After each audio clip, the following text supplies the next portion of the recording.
Welcome to Across the World, a program for TCN Media. And we have this is a new program. We are going to try to discuss issues that are relevant to the world and will be broadcast at TCN Media.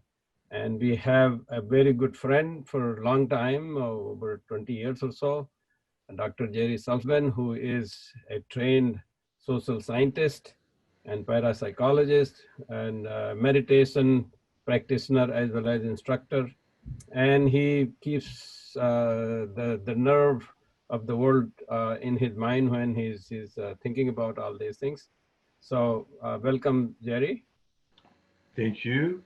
Thank you, Professor Program, Singh. and we hope that we will use this program to share some of our thoughts on a regular basis. And Yes. so, if, of course, the thing that is on everybody's mind is Corona at this point. I'm sure we are all having some of that effect here, as well as throughout the country and actually throughout the world. And this is something unprecedented. And so, what are your thoughts about the Corona itself and its impact on people's health, of course? And I'm more concerned about the mental health as well, as much as, of course, that health and the economy and social interactions and things of that sort. This is quite an event internationally. The world is changing as we see it. Sometimes we look back into history books and we wonder what it was like to be part of the 1918 epidemic or some large event, a war, or a positive thing happening internationally. Well, that's what's happening right now. We are right in the middle of it, and we have no idea what's going to happen, except we have some predictions, some from previous studies and previous years and previous events that have occurred. We can speculate about what's going to happen, but life has certainly changed. It's changed personally, and it's changed for all of us personally, in small ways, and for some of us in very large ways. So, so this is an incredible event, and it really is important for us all to raise our level of awareness on a day-to-day level of what is going on and what is going on in our neighborhoods and what's going on in other parts of the world as a result of this coronavirus. So the one thing we all, of course, know, that hundreds of thousands of people have died, and there are millions of people who are affected. But that's, if you really think of what's really going on, that's a relatively small number of people who are truly affected. There's people who have been sheltered home. Their living is in danger. Making a living in danger. Literally, their life is also in danger.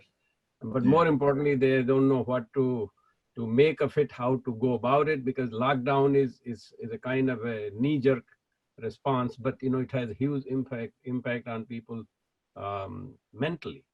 Yes. And so there is a what do you think of that? Long term, that kind of thing that is going on, what will it do to people's behavior? Mm-hmm, mm-hmm. Yes, it's quite incredible. What happens in a circumstance like this, I believe, is that we become more aware. Our awareness increases about things in our so-called normal life. So things, life as it was 6 months ago, now becomes in clearer focus as a result of changes in my circle of friends. what I found is that many people are liking being home from work, even though they are devoted to their work. But it raises issues and it raises awareness in their mind of what their work is like on a day-to-day basis, So you which think, they didn't think about much before. so you think this is really maybe a positive impact on people? Yes, yes, yes. What about Uh, the economic situation? Obviously, people need to go to work or find a work to do from home. I think there's a tremendous variety of what's happening in terms of person's social status. So there are many people who can leave work and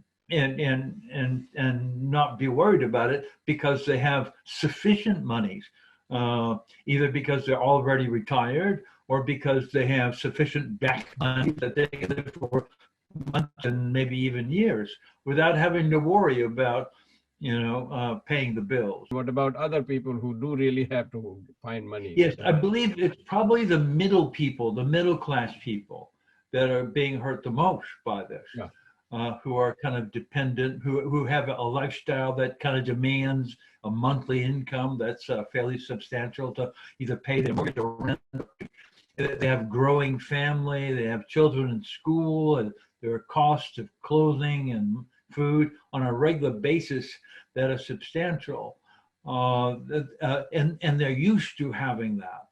And Yeah. now, if their work is, they're not able to make as much money as they were before, then they might be hurting the most. Yeah. So what can they do to deal with it? In addition to the fact that, I'm sure trying to be creative and find some way to work from home, but, Yeah. they may be under stress. You agree? Or maybe we can just, tell them to just be happy about it. Stay Yes. home. Well, the simple answer for all of us is that we have to wait it out. And there are predictions about how long that wait will be.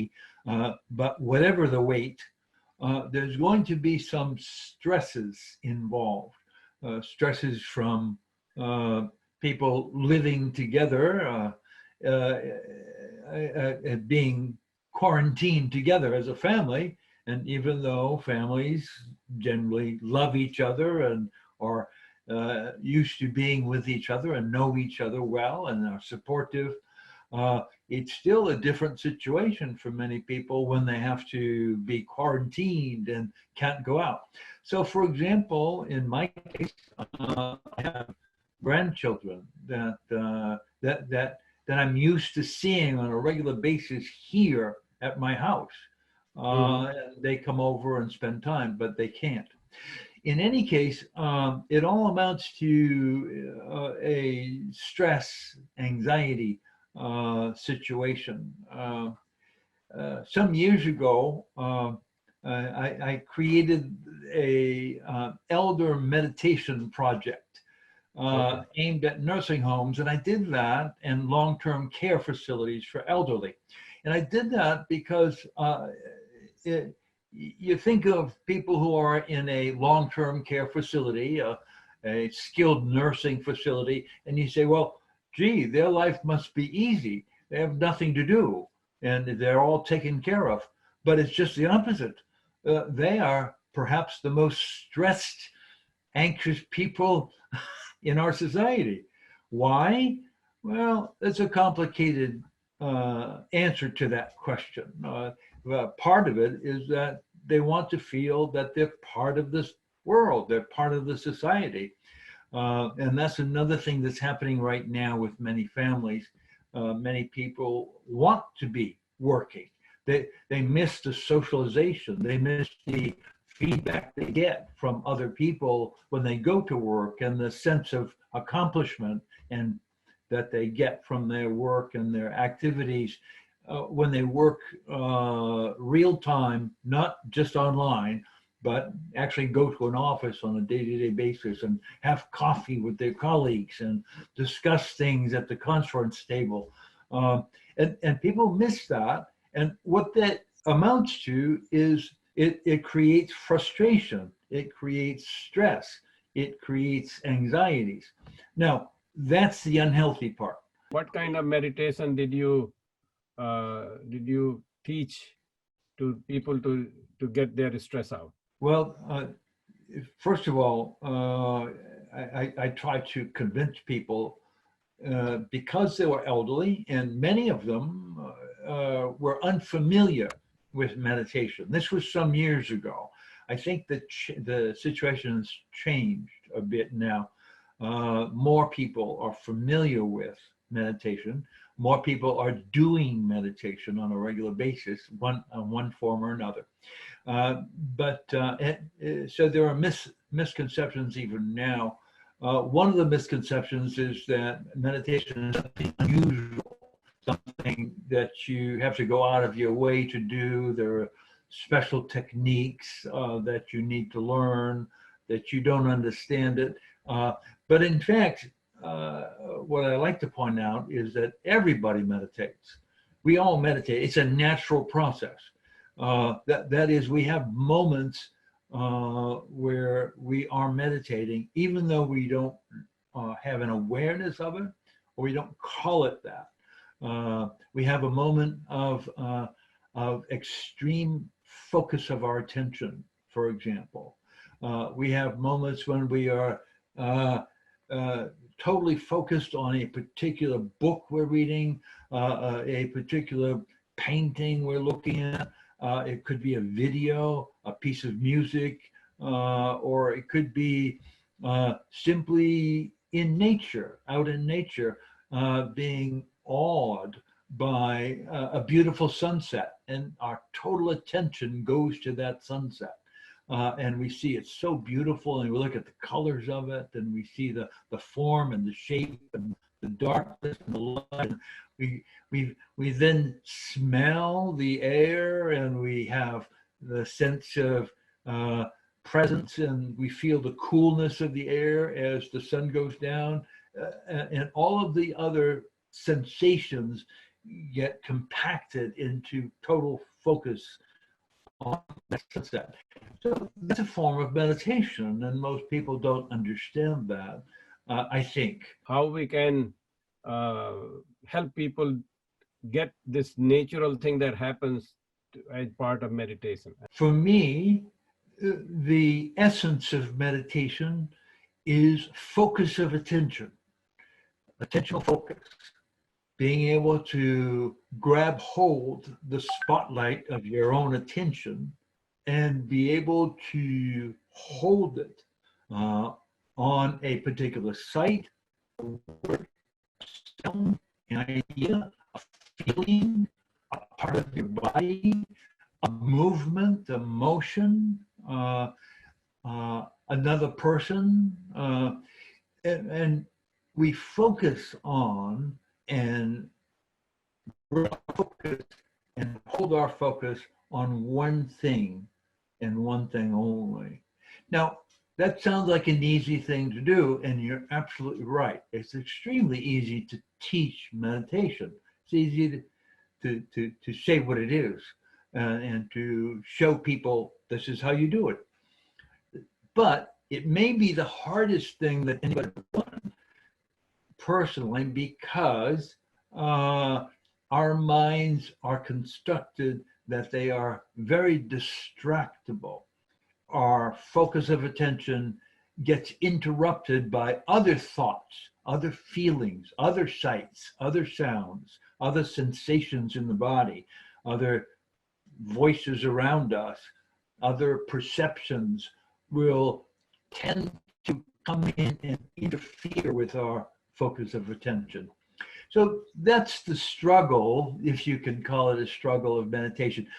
The struggle is really not, struggle is not a good word, because it's not a struggle so much as finding a balance, being able to. This is more of a challenge rather than a struggle. Probably more of a challenge to deal with that. Now, is there any particular idea that you have people can use, or is this need to be guided by somebody, like maybe you or me or somebody who can guide it? Would that Yeah. help, or is this some idea that you have we can just share with people who can use it? Yeah, that's a good question. That's an excellent question. Yeah, it's possible to learn meditation on your own by reading Okay. a book, for example, reading or to see a video. However, when you're in the process of meditation, so for example, when I teach meditation, after a week, the students always come back and have lots of questions. And so it's important that they have someone to ask those questions to, and that they can trust, and that they can get a consistent answer to the questions that they have, which will almost certainly come up when you begin meditation. So in that sense, you need a guide. You also need a role model, someone who's been there, someone who's gone through all of these experiences. And that person does not have to be a meditation teacher, but it could be a friend or a relative who has themselves developed a meditation practice. There was one book written called The Science of Yoga, actually, about the dangers of yoga. So we need to keep in mind that it's not simply totally positive for everybody. Okay. And so I have a question. that's where a Jerry. teacher will become extremely valuable. Okay, so I want a very brief answer, maybe 1 minute answer. If you were going to, can this meditation be instructed online? On, so that if people want to join someday, maybe you can give 5-minute instructions and let them do for 5 minutes and let them ask question maybe another 5 minutes. Is it possible for you to do? I've done something very, very similar. In my classroom instruction, I always use electronic materials.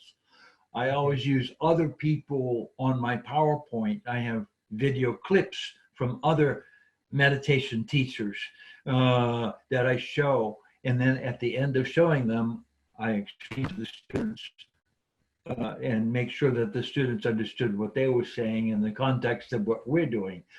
But however, I believe that, yes, I believe that the online meditation teaching is not only possible, but it's very beneficial. This is a good way to learn meditation. Thank you, Jerry. This is great conversation. We will now consider in the future to see if we can get you persuaded to maybe even recommend a video that you think might be for people to watch, and then you become available for people to ask questions, and we will see how much interest in there is. Okay, thank you so much. Thank you. All right.